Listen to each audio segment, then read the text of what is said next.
Shalom umat Tuhan yang dikasihinya, saya percaya hari ini pun kita tetap merasakan pemeliharaan Tuhan dan mengalami tuntunannya. Tentunya kita sama-sama rindu untuk mengerti apa yang Tuhan mau katakan pada hari ini. Saudara yang kasih dalam Tuhan, kita dipanggil bukan hanya untuk menerima nasihat, tetapi juga untuk menasehati. Tentunya saya percaya nasihat demi nasihat baik yang kita dengar maupun yang kita berikan kepada orang lain haruslah sehat.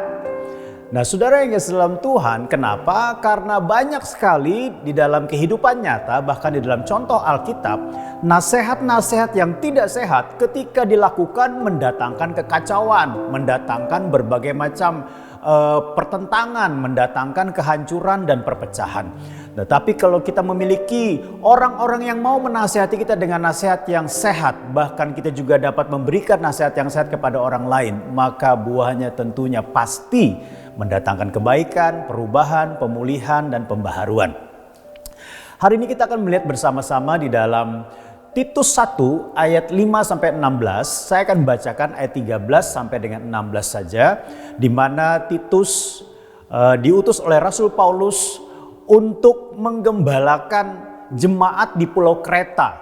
Kalau kita bisa melihat kondisi dan kehidupan masyarakat secara moral dan spiritual begitu luar biasa. Kalau saudara baca suratnya, saudara akan mengerti bagaimana keadaan mereka. Kita akan baca terlebih dahulu.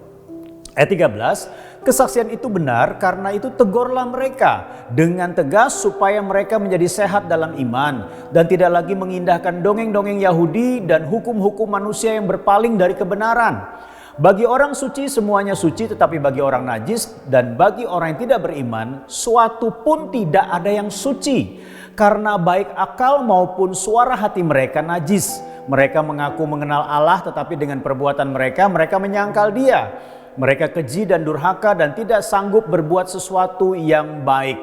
Dari 4 ayat ini saja kita sudah dapat memahami bagaimana kultur ataupun juga keberadaan masyarakat dan juga jemaat di Pulau Kreta. Nah saudara yang kasih dalam Tuhan, 4 ayat di atas didahului oleh penyampaian syarat-syarat penatua dan penilik jemaat, lalu dilanjutkan dengan keterangan keadaan moral dan spiritual orang-orang Kreta. Rasul Paulus memiliki kepentingan untuk mengutus Titus agar dapat melantik penilik jemaat dan juga menyampaikan kebenaran. Tujuannya agar dapat memberikan nasihat yang sehat dan menuntun kepada kehidupan yang lebih tertib. Kenapa begitu penting hidup yang lebih tertib? Karena hidup yang tertib itu pastinya tidak akan bersinggungan dan juga menghancurkan orang lain. Dan hidup yang tertib juga bisa menjadi kesaksian bagi banyak orang yang hidupnya belum tertib. Nah, kalau kita bisa melihat di sini ada beberapa tanda nasihat yang sehat yang bisa kita pelajari. Yang pertama adalah nasihat yang sehat dasarnya ajaran yang sehat. Ya.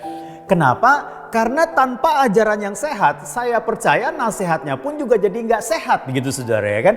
Nah ada 2 isu di situ, yaitu di Pulau Kreta ini saudara, yaitu orang masih mengandalkan sunat sebagai dasar dari keselamatan.